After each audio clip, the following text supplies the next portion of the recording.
तू भी चल रहा है? नहीं राज भैया, पापा नहीं मानेंगे। यार कहाँ जा रहा है? ये तो तेरे घर का रास्ता नहीं है। यार वो फोन भूल गया यार। रुको, कहाँ जा रहे हो? यहाँ से कोई रास्ता नहीं है।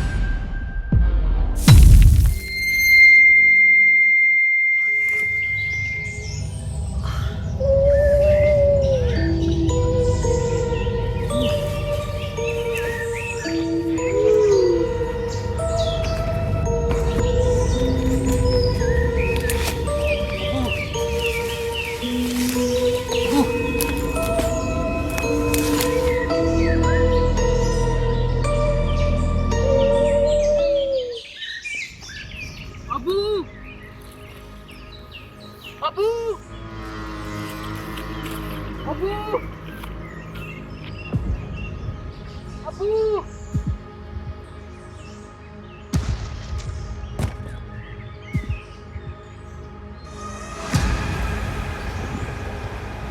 बैग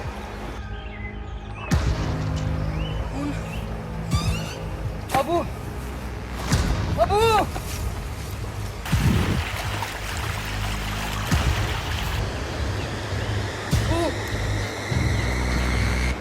अबू, अबू,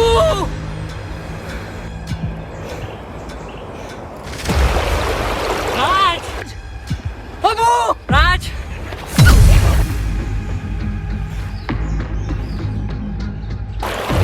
अबू, अबू, अबू।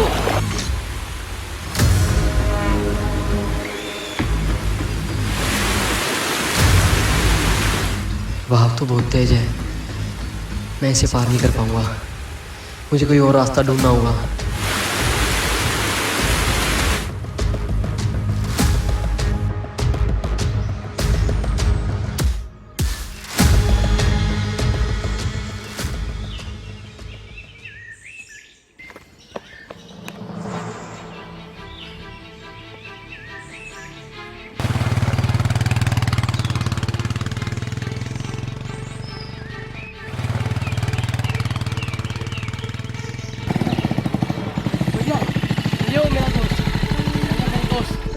ठहर जा, सांस तो ले ले पहले, फिर बता हुआ क्या। भैया मेरे दोस्त वो घर जा रहे थे। हम दोनों साथ घर जा रहे थे और बाद में अब्बू गलत रास्ते पे चला गया। मैंने उसे रोकने की बहुत कोशिश की और उसके बाद किसी ने मेरे सर पे मारा और मैं बेहोश हो गया। और जब मैं उठा, मैंने उसे ढूंढा तो देखा कि अब्बू को कोई ले जा रहा था। तू फिक्र मत कर, मुझे एक रास्ता बताए। चल चल।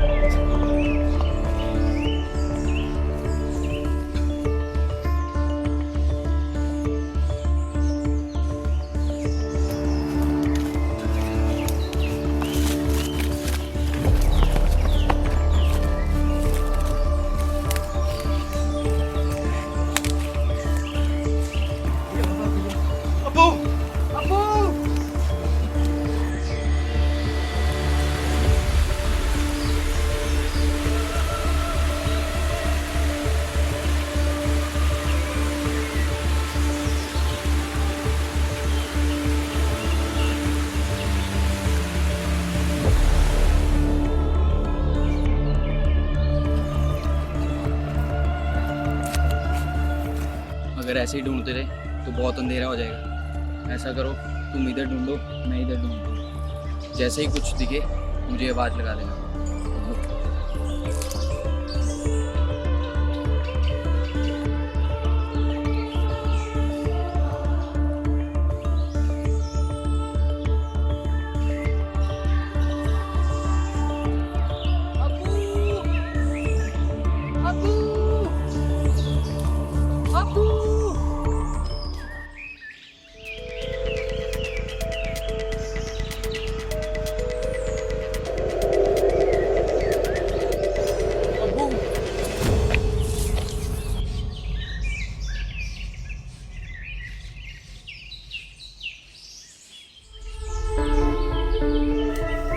अबू, अबू। खंडर, वो भी जंगल में।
बेटा ठीक हो तुम?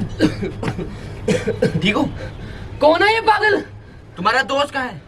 अब्बू, अब्बू अंदर, कहाँ? अंदर।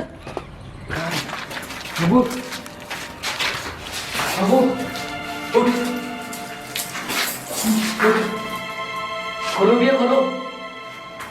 ठीक है अब्बू? बेटा ठीक हो तुम? खोलो खोलो इसे। ठीक हो बेटा तुम? मुझे तो लगता आप हमारी मदद कर रहे हो।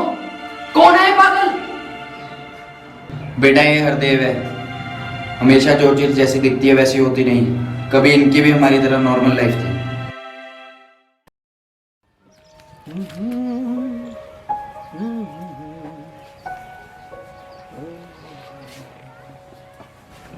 पापा, पापा।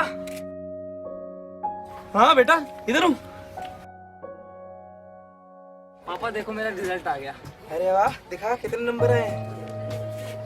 अरे वाह, तू तो बहुत अच्छे नंबर से पास हुआ है। शाबाश मेरा बेटा। तेरी मम्मी अगर होती बड़ी खुश होती। आप फिक्र मत करो, मम्मी ऊपर से देख के बहुत खुश हो रहे हैं। हाँ बेटा। पापा, हाँ बेटे। पापा एक बात पूछूं? बोलो बच्चे। वो ना सारे दोस्त पास होने की पार्टी नहीं, अच्छा तो मैं भी जा सकता हूँ उनके साथ? ठीक है, चले जा, पर वक्त से आ जाइए। हाँ? अरे पापा फिक्र ना करो, मैं जल्दी जल्दी जाके फटाफट आ जाऊंगा। ठीक। ओके पापा।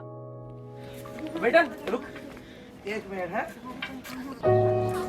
तू ये ले जा। रहने दो पापा, आप इतनी मुश्किल से एक घर चलाते हो, इसकी कोई जरूरत नहीं है। अरे तू दोस्तों के साथ जा रहा है, वहाँ जरूरत पड़ ही जाती है, तो ले जा, कोई बात नहीं। ठीक है पापा।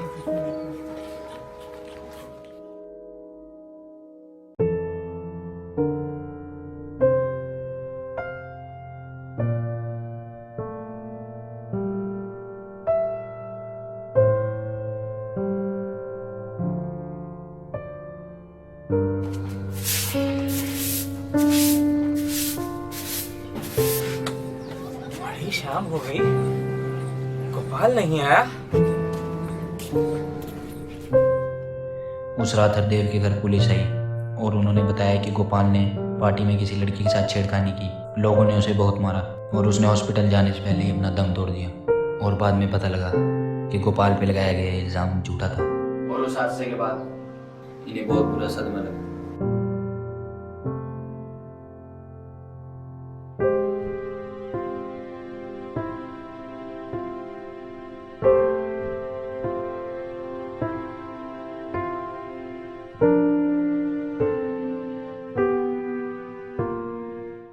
तब से ये अकेले चुप चुप रहने लगे। हम पड़ोसियों को इनकी फिक्र रहती थी, तो हम इन्हें खाना देने जाते।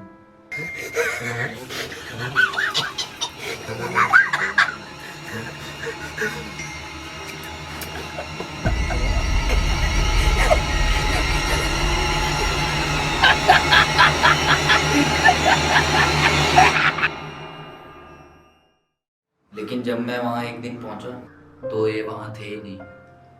हमने बहुत ढूंढा पर हमें ये कहीं नहीं मिला। और बाद में पता लगा कि इन्होंने अपना मानसिक संतुलन खो दिया है और कुछ लोगों ने इन्हें बुरी हालत में भी देखा है। मुझे अब पता लगा कि ये इस खंडर में रहते हैं। अच्छा सुन, नेक्स्ट मंथ है मेरा बर्थडे। कृति आ रही है, कृति की फ्रेंड भी आ रही है और तू भी चल रहा है। एक झूठा इल्जाम कितने लोगों की जिंदगी बर्बाद कर सकता है। क्या हम इनके लिए कुछ नहीं कर सकते? तुम फिक्र मत करो, मैं इनके कुछ रिश्तेदारों को जानता हूँ, हम उन्हें खबर कर देंगे। वो इनको खाना भी देंगे और इनका इलाज भी करा देंगे। ठीक है, ऐसे सही रहेगा। तुम्हारे दोस्त के बहुत खून बह चुका है, ऐसा करो तुम इसे डॉक्टर के पास ले जाओ, मैं यहाँ सब संभाल लूँगा।